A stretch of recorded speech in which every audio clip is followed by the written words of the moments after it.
No one cares about the Pokemon anime anymore, and here's why. Pokemon Horizons is currently showcasing a filler arc, and at the moment, there's nothing connecting it to the next huge plot point in the series. The original story actually ended back in episode 136, where Liko, Roy and the Rising Volt tacklers stopped Spinel, saved Rayquaza, and ended up releasing their legendary partner Pokemon to protect the sacred land. This was said to be the original conclusion of the anime series, but now with Pokemon Winds and Waves being announced, it seems we've been given another arc to fill in the gaps leading up to the release of these new games. Now, even though the entire series as a whole has good viewership and ratings, I think what many viewers are starting to find irritating is the pacing and how the series just feels a bit unorganized with its structure. Filler episodes and seasons in the Pokemon anime aren't anything new. We already saw plenty of that back in Johto and in the Black and White series, but when it comes to Pokemon Horizons, it just feels a little bit messy. Right now, the gang have met Navy, a brand new character who has joined the Rising Volt tacklers and caught her first partner Pokemon Ditto. The Wonder Voyage arc has revealed that there are going to be many episodes focusing on spin-off games,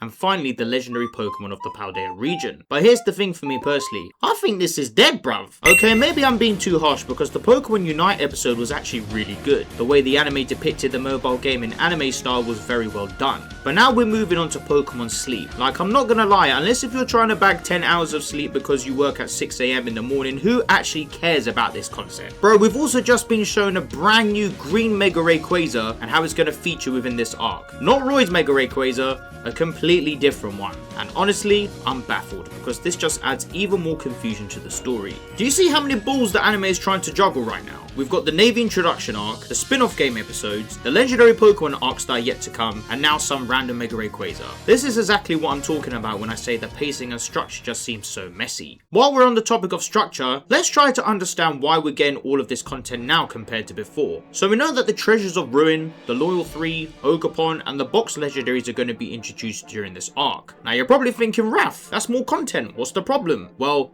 that's exactly it. The content is the problem. Fam, we've had a whole arc of the gang going to Kitakami and meeting Carmine. That could have been the perfect opportunity for Ogerpon and the Loyal 3 to be introduced, especially seeing as we saw Diana catch Pecharunt and Hamber catch Bloodmoon Ursaluna. We even saw her brother Kieran during the Blueberry Academy arc, and I'm thinking, bro, why not introduce him alongside Ogerpon during the Kitakami segment to create another major plot point? The Treasure of Ruins could have easily been visited during the Terrestrial debut arc, or even during Mega Voltage, just before the gang started developing their battle skills and heading towards Rayquaza again. Those legendary Pokemon could have also been included in the story to help the rise of Volt tacklers alongside the 6 heroes. As for the Scarlet and legendary Pokemon Koraidon and Miraidon, the gang literally visited Area 0, where they could have easily encountered these Pokemon. Obviously, we know the story was focusing on Gouging Fire and Rayquaza, but those two could have also been implemented as a huge shock factor, just like how this random Mega Rayquaza has been now. It's mad because back in the Pokemon aimed to be a Master series, we even saw these Pokemon get dedicated segments in that series as well. But it's taken over 3 years for them to now get spotlight in their own series?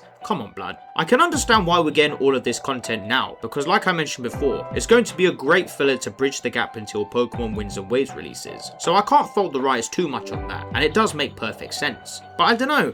I also feel like the writers could have done a better job of implementing certain events into the current storyline instead of saving everything for one filler arc. The creatives are also taking weekly breaks in between certain episodes, and this is perfectly fine because they work hard and they deserve the rest that they're getting. And this isn't something that's new, but then again, this is where some viewers are a bit frustrated because the pacing of things is all over the place. One week we get an incredible episode, then we get another break, and then we return with a completely different episode concept, and then we get another break again. And it's hard for viewers to understand where this arc or even series is going properly with its direction. Unfortunately, because of this, not many people are giving too much of a damn about Pokemon Horizons at the moment, which is a real shame. Viewers are not engaging with the series as much as they used to back during the main story plot. This leads me to my next point. What is going to be the next big plot in the series? After this supposed filler arc, what is going to come next? A lot of viewers are starting to speculate that maybe we'll get a tournament arc, something that's always been a staple of the previous Pokemon anime series. We've already had episodes where the gang have battled Elite Four members, so it makes you wonder whether they're actually going to introduce a tournament style arc where all characters battle each other in a structured format, with one of them ultimately winning a trophy or even some kind of reward.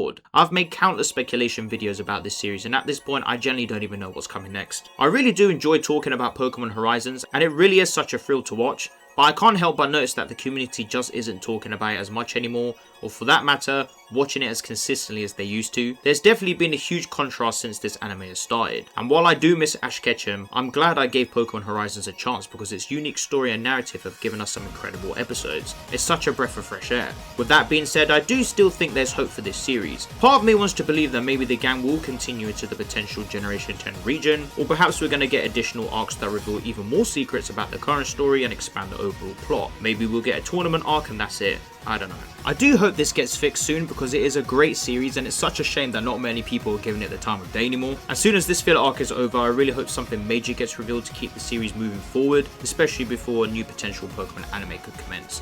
But only time will tell. For those of you that haven't watched Pokemon Horizons, I'm begging you blood, you need to watch it because trust me, it is a series that definitely delivers. It's got a unique story, a breath of fresh air with all its different characters. There's actually some really cool involvement with shiny Pokemon and also legendary Pokemon in the series as well. So that's a 2-for-1 if you lot like that. The villain is actually a menace. Like honestly, he has done some proper dark stuff. Obviously he's not around now, but prior to that, no spoilers, even though I probably have spoiled it, but you know what I'm talking about. And if there's one thing you definitely need to look forward to in this series, it is the different elements that each character brings. Trust me, Liko is so cool, Roy is an amazing battler, Dot is such a geek that she's so lovable, Uruto's a funny little rascal, and the rest of the Rise and Volt tacklers build up a really great group, so check it out if you haven't watched it already. Well, you lot can let me know what you think about this in the comment section down below. I'm looking forward to hearing all of your thoughts. And by the way, this video was actually inspired by my boy Niall Kelly, so be sure to watch his video about this topic and support him as well.